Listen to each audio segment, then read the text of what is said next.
Saudara-saudari terkasih di dalam Tuhan Yesus Kristus. Shalom, salam sejahtera dan berkah dalam.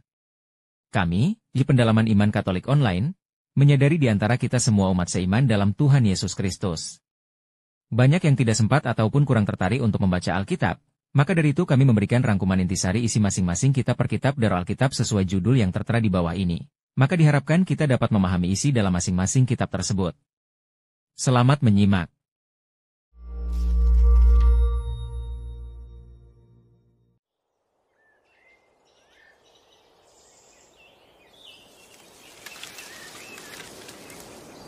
Kisah Alkitab dimulai di sebuah taman, di mana Allah dan manusia tinggal bersama.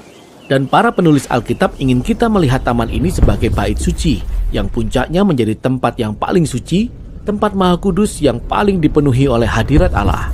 Dan di sanalah kita akan menemukan pohon kehidupan. Jadi, pohon apa ini sebenarnya? Pohon ini melambangkan kehidupan Allah dan kuasa penciptaannya yang tersedia bagi semua orang. Bahkan perintah Allah yang pertama berkata, agar manusia makan dari semua pohon, termasuk pohon ini. Jadi kita dapat mencerna dari kehidupan Allah sendiri. Hebat sekali kedengarannya.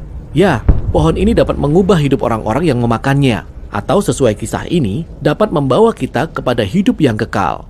Oke, tetapi untuk menuju ke pohon kehidupan, manusia harus melewati pohon lain yang disebut pohon pengetahuan tentang yang baik dan yang jahat. Dan Allah berkata, jika kita makan dari pohon ini, kita akan mati.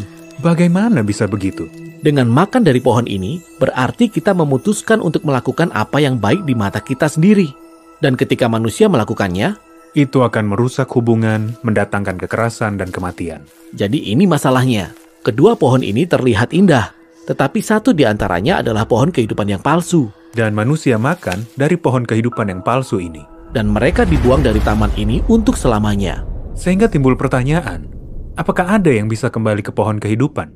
Nah, selanjutnya dalam kisah ini, kita akan bertemu dengan seorang pria bernama Musa, yang bertemu dengan Allah di semak-semak duri di puncak gunung. Oh, maksudmu semak duri yang menyala-nyala. Tempat di mana Musa diberitahu bahwa ia sedang berdiri di tanah yang kudus. Ya, semak duri di puncak gunung itu memancarkan kehidupan dan kuasa Allah, persis seperti pohon kehidupan. Dan Allah berfirman kepada Musa, bawalah orang-orangmu ke gunung ini agar kita dapat mengadakan persekutuan. Dan persekutuan ini akan memaksa mereka untuk membuat pilihan. Apakah mereka akan menuruti dewa-dewa yang mereka buat sendiri, atau menerima hidup dari Allah yang benar? Dalam kisah ini, mereka menyembah kepada satu berhala. Dan ini baru yang pertama dari banyak berhala lainnya. Kisah ini berlanjut dengan menampilkan generasi demi generasi yang menyembah dewa-dewa buatan mereka sendiri. Dan berhala-berhala ini biasanya ditempatkan di bukit-bukit yang tinggi seperti pohon-pohon yang indah. Tetapi mereka adalah pohon kehidupan yang palsu yang membawa orang-orang kepada kehancuran, pembuangan, dan kematian. Yang cengkeraman mautnya terlalu kuat untuk kita lawan. Masihkah ada harapan? Nah, sekarang mari kita beralih ke kisah Yesus. Ia datang untuk memberitakan bahwa hidup yang kekal dari Allah kembali tersedia melalui Dia. Jadi Yesus melihat dirinya sebagai pohon kehidupan. Ya, inilah yang ia maksud ketika ia menyatakan dirinya sebagai pokok anggur yang membawa kehidupan dari Allah ke dalam dunia. Dan Yesus mengundang orang-orang untuk makan darinya. Ya, ia mengundang orang-orang untuk percaya kepadanya dan diubahkan oleh hidupnya. Tetapi Yesus juga memperlihatkan betapa bobroknya manusia, betapa mereka sangat mencintai pohon kehidupan yang palsu itu. Jadi Yesus memberi mereka pilihan yang baru, yaitu kehidupan atau kematian. Namun kali ini, mereka bukan saja memilih kematian, mereka juga menyerang Dia yang memelihara kehidupan. Ya, Yesus diarak ke puncak bukit, di sana ia mati di atas sebuah pohon. Salib yang kejam dan menyedihkan merupakan akibat dari keinginan manusia untuk melakukan apa yang baik menurut dirinya sendiri. Pohon kehidupan telah dikalahkan oleh kuasa maut. Ya, kelihatannya seperti itu.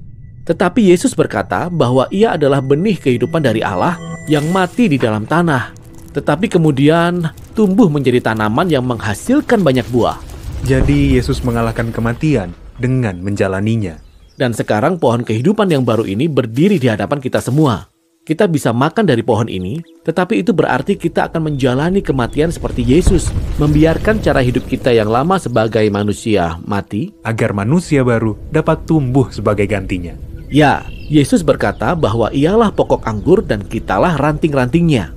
Jadi kita tidak hanya makan dari pohon ini, kita juga diundang untuk menjadi bagian darinya turut menghasilkan buah agar hidup dan kasih-Nya dapat tersebar melalui kita kepada orang lain. Jadi, kisah Alkitab berakhir di taman yang baru. Yang juga merupakan bait suci dengan pohon kehidupan di tengah-tengahnya, membawa pemulihan dan hidup yang kekal bagi semua orang yang makan darinya.